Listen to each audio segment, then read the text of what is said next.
Are you racing a 70.3 Luxembourg in July? If so, this is a video for you. Why? Because in it, I'm going to go through all you need to know for the swim, transition one, the bike, transition two, and the run course. I'm also going to sprinkle in some nuggets of wisdom on the nutrition side of the house and also equipment and also just, general logistics to get your hope set up for an absolute belter of a race day. So let's get to it. Who am I, though?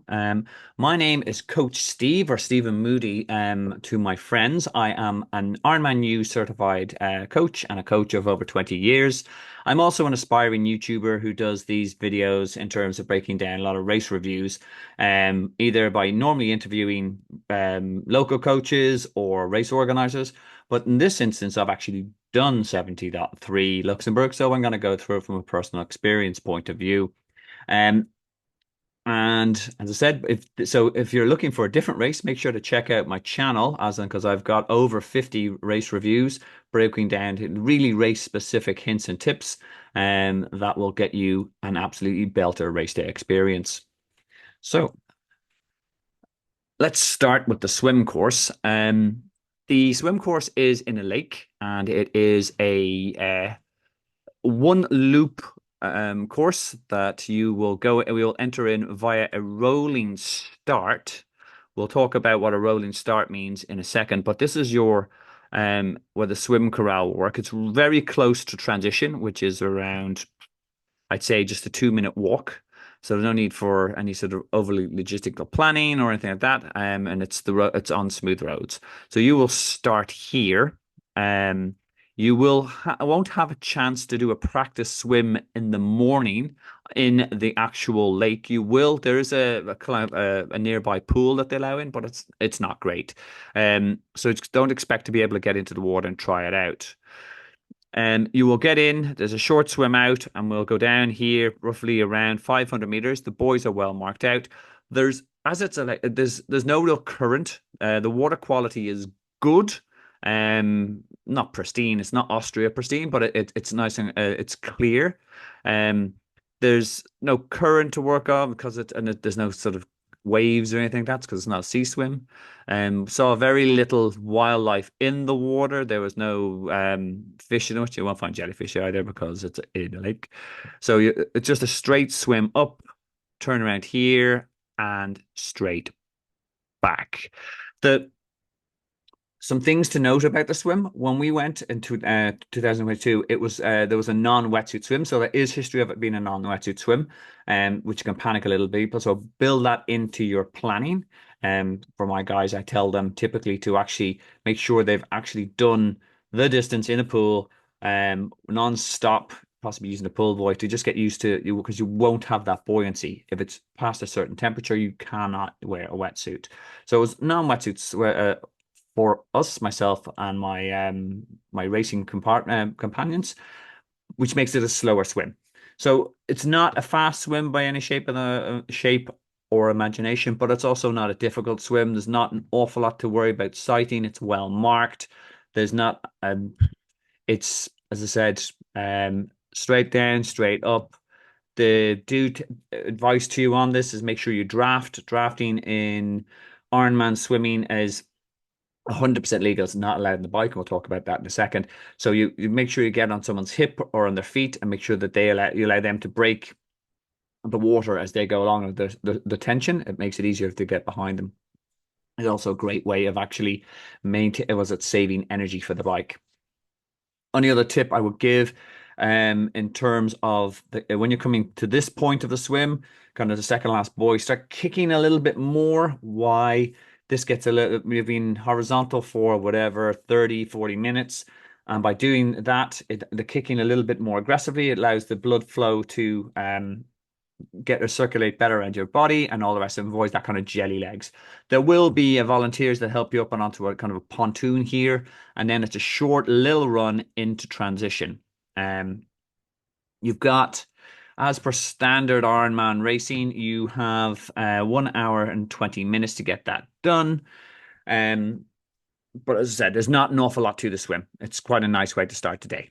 The bike is more where it's at. But let's talk a little bit about, before we go on, I mentioned a rolling start. So what does that mean?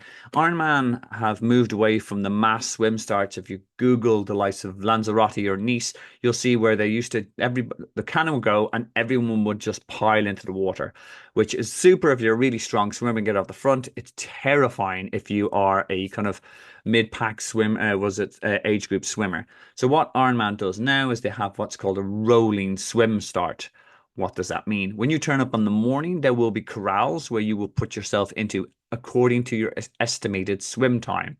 So if you swim kind of 2 minutes per 100 in the pool, you'll put yourself kind of in the 35 to 40 minutes corral. And there will be a big yellow sign that says 35 to 40-minute corral. How does that then pan out to getting people into water? Ironman will let the fish or the really fast swimmers in first. So anybody who's put themselves in the 25-minute corral will be let in first. And how does that work? Now, this isn't the exact Luxembourg picture. It is something I stole from one of the American, but I love it because it gives a really good image of what happens. You will have typically 3 to 4 gates. I think we had 4. There will be 2 volunteers set up here, and they will hold you in position until the start of the race. The start of the race will go. There'll be a cannon, and then they will raise up their arms and let in 4 swimmers at a time. 1, 2, 3, 4 will go in the water. As you can see, these guys are in, and off they go. These guys will put down their arms and then wait another 6 minutes, and there's a beep, and it goes beep, and then they lift their arms, and the next 4. It means they control the flow of the swimmers in the water. Everyone gets in the roughly same time. So, sorry, in the time frame once they're in. So, some advice here. Do not make the classic age grouper mistake. And I've seen it so many times in Venice and Duisburg, etc. when I raced last year. They go, all right, I'm going to tighten cut off. I'm going to put myself up first, and that means I'll get a time advantage. Wrong. There is a timing mat, and when you cross here, that's when your time starts. So if you put yourself and you're not a 25-minute swimmer, you put yourself in there, there's 2 things are going to happen. First, on the negative point of view, you will get swam over by the really strong swimmers who come past, and they have no qualms about doing that. They're sort of going, should have seated yourself correctly? Get out of the way. You're in my way. And they go over you. This is the part of our sport where it can be contact. And in fairness, if you've put yourself in the wrong corral, you're setting yourself up for this. Don't do it. The second kind of really impact, and it's key here. I mentioned about drafting, about sitting on someone's hips, sitting on someone's feet because it makes their work. If you are trying to chase a swimmer who swims 1 minute 10 minutes per 1 minute 10 seconds per 100 in a pool, do you think you can hold on to their feet? No, you cannot. But if you're in a corral alongside some of your new best friends who are just, was it Juan from Brazil? Was it Tom from the UK? And you're going, what do you normally swim? I'm 2 minutes in a pool. You go, perfect. You'll go in together and you can form a little pod. It will happen naturally, and you'll actually work together, and it'll be an easier swim for yourself. So first off, if you're avoiding it, swim over, winner. So second off, you're actually going to swim better together and more efficiently. You'll come out less tired, you won't have fought anyone in the water, and it's the way forward. So please seed yourself correctly. It will start for a much better day, and it's a simple system. The only thing that you have to do is seed yourself correctly. Right, okay. So, what's up? When you run into transition, okay, transition T1 is when you transition from swim to bike. Now, there's a key thing here with Ironman racing. For those who are new to it, Ironman use what they call a transition bag system, where it's not like your local race, especially in Europe. Sometimes it's different in different races around the world, which I'm learning with my YouTube journey. But in Europe, 70.3s, they use the transition bag system. What is the transition bag system? In order to allow the 2,500 athletes have enough space in transition, and it will be tight. That was one thing I found out, like very close together in terms of the numbered racks, and you will get a number when you register, and that will be where you rack your bike. And you'll go into it's in a kind of car park that has all the different racks and all the rest. There will be also a place where you'll rack a blue bag and a red bag. What do you mean by that? And this is the blue bag is your swim to bike bag. And in order to keep everything tidy, you will put all your things that you need to go on the bike in that bag. And that means you will have your helmet in there. You will have your sunglasses in there. You'll have any specific nutrition you want to take on the bike.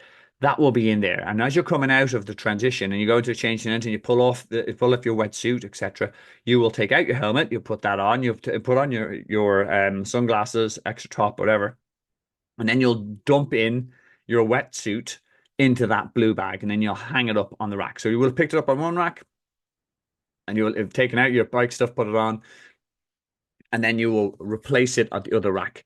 Therefore, that will mean that you get picked it up at the end. So typically, you have your cycle shoes in there, helmets, you will have sunglasses, etc. Anything you need to go on the bike. So you will need to do that. So you'll need to work that out as the flow of when you're coming out of the water, and just show you that a little bit very quickly.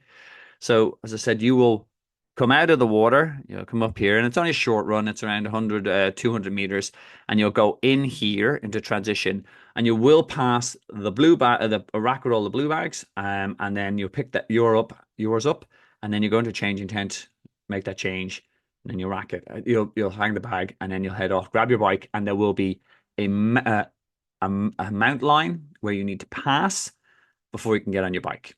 So that's how the transition will work. So some key transition tips as well here. Do put on dry socks. Do take your time in T1 specifically, because a lot of people make they're trying to get in, they're trying to get on the bike, etc. They're feeling good, they've finished the swim, but they leave behind nutrition. That's going to make for a longer day. So be smooth, be controlled. Other key things that you need to do for a good transition is actually have walked the flow of the course the day before. So what do I mean by this? You will be able to see when you're was it the day before, when you're checking in your bike and checking in your bag, where is the swim exit? Go, okay, right. So I'm going to come out here. I go over that road. I go in through that gate. Like, that's where the tent is, and that's where my bike is. And make sure you're familiar with that on both ways, and do it for also T2 when you're coming in from bike to run. So you're not having this mad panic moment and where you're trying to find your bike or trying to find your bag. Everything will look a little bit different on race day. So calm down, smooth, controlled movements, but it'll help so much if you've walked that route beforehand and know what key landmarks you are. So, okay, so I'm coming in here, and my bike is like, it's past that main out of the tent. I go straight down. I take a left. It's the third lamppost down. That's where I am. And always look for something big and obvious and stationary that you always aim towards. So that's some key things in transition. Do make sure if you put on, it was very hot when we did it, so I would recommend putting on sunscreen, making sure you get dry socks on, because you're going to be sweating, etc., and just out onto the bike course. So, and the bike course is mint. So, okay, so I hope you're enjoying it. And as I said, I am an aspiring YouTuber. So if you're finding this useful, tell your friends. Even better, hit the subscribe button, and then you'll be able to get other triathlon, Ironman, 70.3, or the non-branded long distance and half distance races information and tips as well. So please, please, please do subscribe. It's great to have you on board, and I'm great to help you like with all the info that I have when interviewing all these cool other coaches. And let's hit it with a thumbs up. Why not? If you're enjoying the video. Okay, that's enough self-promotion. You guys want to hear about the bike course. The bike course in Luxembourg is actually, it's quite a fast bike course, but it's a one that if you mess up in terms of pacing, you can pay for it quite significantly. What do I mean by that? Again, 190k loop, so therefore it's not as bad in terms of drafting like other courses where there's multiple loops, because the bikes tend to bunch together. What do I mean by drafting? Drafting is where a lot of bikes will sit close together with not with maintaining a 12-meter gap between, and therefore they're actually working together rather than racing on their own. It's also bloody dangerous if you have a lot of age groupers doing it, so don't do it. You will get carded, you can get a time penalty, or you can get disqualified. Either way, the great way to avoid both of those scenarios is not to draft. Things that I remember specifically about this course: one, the road, it's closed roads, which is great. Two, the road surface was generally good. There was a particularly fast part at the start between 0 and 30 kilometers. That's flat and fast, but it also is quite deceptive, because you go, wow, this is a is a super fast bike. The road surfaces are nice and you're flying along. You're hitting really good speeds. But then it does turn into a lot of lumpy hills here for the next 40 kilometers. And the roads aren't as, they're more secondary roads. So you're going from being on the main road to like these secondary roads. So there's a little bit of glass in the middle, not grass in the middle, and there's a little bit more surface areas to negotiate. So you have to be careful on that. And it's tighter when you're kind of on this part between kind of the 40, you're off the main road part here. You're actually just doing the motorway here, and then you're on these kind of secondary roads. So if people are passing, it's a little bit tighter. So just be careful on that and be situationally aware. Situationally aware. We do end up back on the motorway for the last kind of 10 kilometers of the road, and it's again fast. It's so it is a fast course if you pace it well, but don't be what's it called, what you call it, fooled into thinking it's going to be as fast the entire time, because this is actually from Strava. And I'm going to put the link to my Strava for both the swim, the bike, run in the comments below as well. So you can download the GPX, etc. as well. But as you can see, there was pancake fast and I was hitting really good speeds there. And then there's this punchy enough hills and there's a little bit of rollers. It's like yes, you're only going up to a max of 350 meters, but if you kind of fool yourself going, wow, it's going to be like this all day long, PB bike split. It's not that case. You will burn a lot of matches here, so pace yourself accordingly. But it is a really nice bike course. There's a lot going on it for it. In terms of the cutoff times, I believe, again, it's 5 hours and 30 minutes for your swim time and your transition one time and your bike time. Okay. Another key thing I want to talk about in terms of Ironman racing, again, if you're new to this game that we play, it's key that you know that knowing how to handle an aid station is absolutely vital, because you need to fuel on the day, and also, especially for a course like 73 Luxembourg, it'll get hot during the day. So it's key to make sure you're getting on board hydration and even using that to keep your core body temperature down. This is a generic kind of aid station for an Ironman race.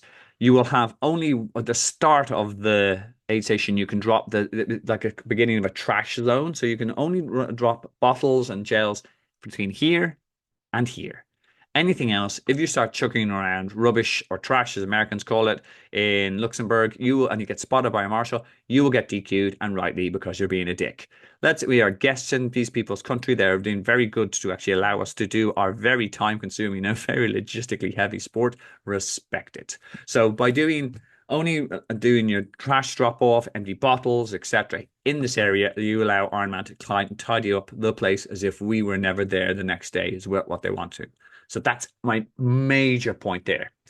Otherwise, the kind of things you need to know is there will be water at both ends. So don't panic if you miss a water bottle and you go, oh, there's two chances to get that. There's also an electrolyte drink, which is key, especially as I said, it will get hot there. I was sweating an awful lot. You're losing a lot of sodium and all the rest. And you need to replace that with electrolytes, or else you'll cramp or get GI issues later on. So at the time of making this video, Ironman has gone from being Gatorade on the course the year before we did it to precision hydration. That may change, and how I'm going to handle that. If it does change, I'll put that edits in the comments below, because Ironman is doing a lot of negotiation with their primary drink supplier. What they haven't changed is Morton gels are still the flavor du jour. Really sorry to the French people there. I probably butchered that. Fruits, there'll be banana, and there'll be energy bars, etc. So this is the typical flow. There's water, iso, gels, fuel, ESO, water, and then you can start the end of your trash. No more there, guys. Now, all sounds a little bit confusing, especially if you're new, but it is key you get this right. It is key you know how to use an Ironman or 70.3 aid station. Wouldn't it be great if there's a little video that did that? Got you covered.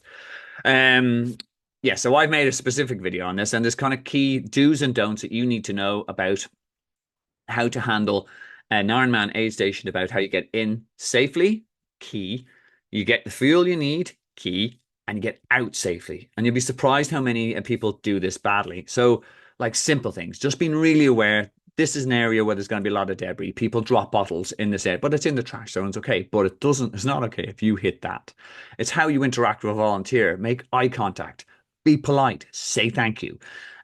Make sure you know when the aid stations are coming up, and therefore you will know when to take them. By the way, aid stations at 10 kilometers, they're in 38 kilometers and 65 kilometers.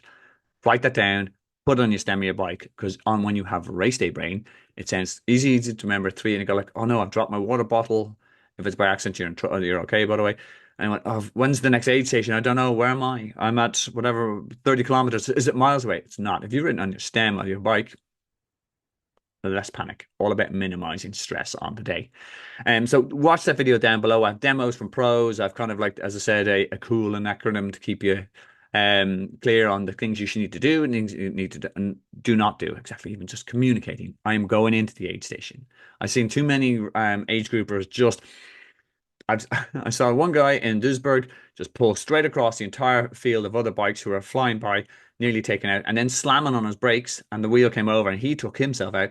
You just go, it can be dodgy but if everyone knows how to handle it, it's a lot safer. Watch the video, share it with your pals, and let's make the world a safer place. If not all heroes wear Smart Endurance Solutions caps. Okay, so we've belted through the bike, as I said, and we're back into T2. It's a single transition. In that, what do I mean by that? It means you will transition from swim to bike, and the same place you will transition bike to run. It just means very easy in terms of logistics. But now when we're coming in and there's a bike dismount line, as in where you actually have to get off the bike before that is, nice marshals will be waving, stop, stop, stop here. Say thank you. These are volunteers. It's important we actually respect them, or without them, we don't have any races. This time, the bag you will need to work on is your run gear bag, which is red.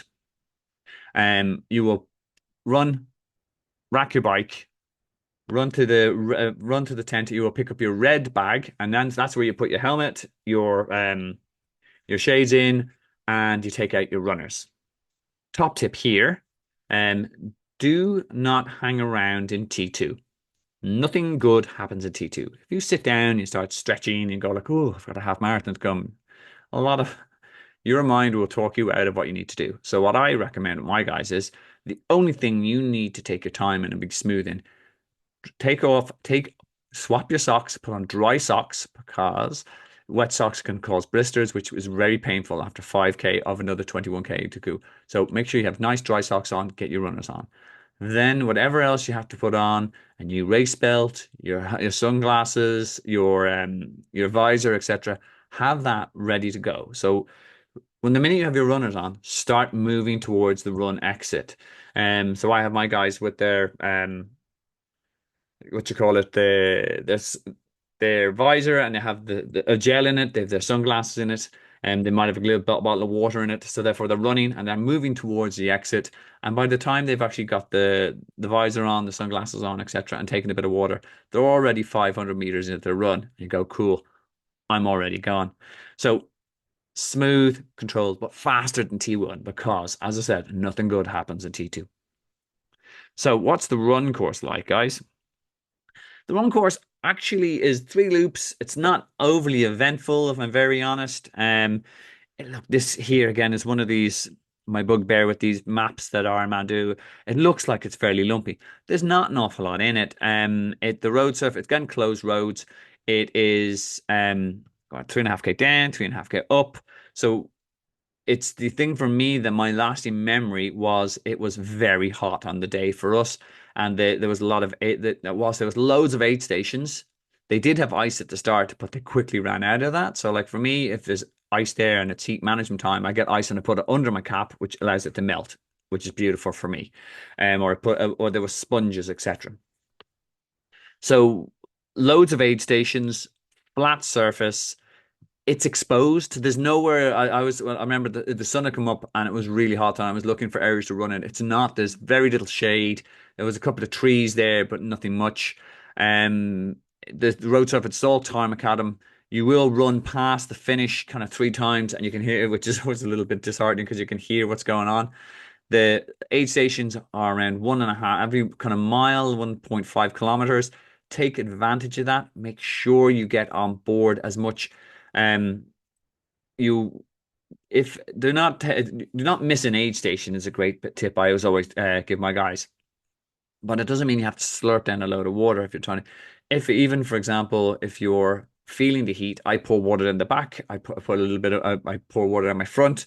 I will take a little bit of Coke. I will if I can see a lot of salt on my tri suit, I'm to make sure I'm either taking ESO on board or something salty to make sure I'm replacing those electrolytes. It's it's easy enough as well in terms of it's easy to pace because you've got the 3.5 down, 3.5 back, and just gonna try to keep even splits. The first lap on the 3.5, take it nice and easy, find your legs, get into the rhythm, and then sort of push for home for the rest of the half marathon. There's no real hills to worry about. It's good surface. Was it encourage your competitors, encourage your teammates? As you see each other a lot on the loop course, so it's actually a good little course for that. Um, Here's the Strava link again, the Strava route. I will put this in the comments below so you can pick up the GPX file and have a look at it yourselves. But overall, it's a very nice course. We're going to talk a little bit of logistics and some hints and tips about nutrition, etc. Swim, T1, bike, T2, and run 8 hours to get the job done. It's a fast course if you pace it well on the bike, if you fuel well on the bike, and you manage the heat better. And again, that the heat management is all about kind of keeping your core temperature down, making sure you're keeping hydrated, keeping an eye on your salt, on your tri-suit levels, etc. Here's the finish line. I thought it was pretty cool. You're right beside transition. It was. I got two little princesses here. The guys, the winners did it in a super fast time. It's there's lots of crowd involved. The great bit of support. It's a super race. It's something I will go back and do a better time in. I don't feel I did myself justice on the day. I did melt in the heat, but it was a great, very easy to get to. Well, the the race day itself, in terms of the logistics, were easy. In terms of closeness to international airports, there's a bit of travel. You had to rent a car, etc. But well worth it. Other considerations. Look, the I mentioned nutrition. It's absolutely key. Making sure you know what your nutrition is, what plan, when you're going to eat, how you're going to eat, how you're going to carry the food, how you're going to keep on track of it, how to work out and what you need to do in your training. I could talk about that for hours, but there's a video in the comments below that will talk through it. There's a kind of 25-minute webinar about how to learn your nutrition strategy. If you are traveling from abroad, we went over from Ireland. You need a packing guide because you don't want to be the guys in the WhatsApp and the Facebook forums going, has anyone got a Di2 charger? No. Make sure there's a downloadable checklist on that. Tapering, a key thing that any of my coaches have a heart broken in the last 2 weeks. I'm getting sick. I'm losing my fitness. How come? Should I put in an extra ride? La la la la la. No, how to taper properly. And again, some last minute tips. Booking in a service, making of your bike 3 weeks before, because all your club mates are going to the race, and the local bike shop we overdone. Book it in ahead. Make sure you check out your logistics in terms of where's your hotel, how you getting from your hotel, how do you get to the venue, etc. etc. Read the race brief. Watch this video again. Tell your friends about this video. Like and subscribe. Okay, the actual event timetable. This is based on the 2023, so 24 schedule. So this might change. So again, it's something to check and keep an eye out on. It We were able to register on the Friday or the Saturday, and again with Ironman Racing, the way they do it now is when you register, they print off your number at the time. So if you do it smart and you all turn up, if you've got like 5 club mates at racing, go and register at the same time, because it means you'll all be in the same area in the rack, because you'll get race number 100, 101, 102, 103, 104, which means you're all together in the same area. And it kind of makes it cool because you know how your guys are getting on, and you will be kind of getting set up in the morning, going, if you got the track pump, la la la. Top tip, don't bring a track pump to transition. There's always loads of them there. There's a night run, you can take advantage of it. There's Iron Kids as well. In terms of my top tip, I always say register as early as possible, and check out the expo. Don't spend too much. There's two things that will melt in the expo. One, your credit card. When you pick up a shirt, a mug, and a pair of bibs, and you end up paying like 300 euros. You do need to buy some merch, but just be careful. The other thing that will melt is it will increase is your nerves. Is you're going like, wow, everyone's big taller. He's got a Kona shirt on. Wow, he's got went to the Worlds. She looks faster. La la la la. So it can be energy draining. So get in, get done, get out, go and sit down, make sure you're off the feet. Kind of the Tour de France mantra. Why do why stand when you can sit? Why sit when you can lie? Etc. Etc. It's all about energy conservation and stress minimization in the days leading up to the race. Um, there's race briefings as well. They also tend to put them up online. I attend the race briefings because like something new might pop up that like for example I'm doing this video a good bit in advance of it, but like for example like in California there the other day they had to make a slight change to the course the day of, so the day before, so you caught that in the race briefing. So even just there's no harm. I always recommend to do watch it. In terms of the transition area, it will open up around six, quarters past 6 in the morning. Again, I tell my guys, get there, have a plan. How are you going to get there? How are you going to park? The parking was difficult enough, as in like there were set car parks, but they filled up really quickly. So you want to be there dead early. A lot of Germans, Austrians, and French people will actually go in campers, so therefore they take up a lot of space and they're already gone. So work out your plan, work out your logistics beforehand. Make sure you get there early because, as I explained to my guys, there's no real issue. There's going to be no a disaster that can't be fixed with a time. You turn up and your bike's been knocked over in the the night before and your derailleur is bent. There's mechanics on the day, so even that guy can sort that out if you have an hour to fix, but not if you have 10 minutes. And that's another thing as well. By the way, you do need to bike check in your bike and your blue and red bags the day before, so on the Saturday. But good news is you will have access to them the day of it. So like, and my advice is do not leave your bike computer on the bike. Do not leave any food or fuel in the on the bike in the bags. Just it gets it'll sit there. It'll be warm and gooey the next morning. And a really cool tip I picked up from one of the coaches. What they do is, especially for races that are kind of hot, she put her drinks bottle into the freezer. So therefore, when she puts it on the bike, and you think about it, you'll only get to the bike after an hour in the water. So the it starts to melt, and it's incredibly cool and refreshing. I think that's a brilliant tip. Yeah, so the swim warm up is in that pool. Yeah, if you want to. I wasn't for me. The rolling start will be on 8:05, and you'll have a great day.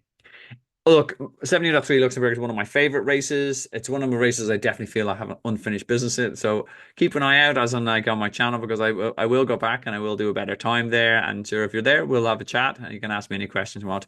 I do hope that that video is useful. If any questions pop up in your mind about training plans, as I said, you can check out my plan, links to my plans below, or just drop me an email at info@smartenduranceSolutions.com. I wish you the very best of luck in Luxembourg and in your season, and go forth and smash it. Have a great day.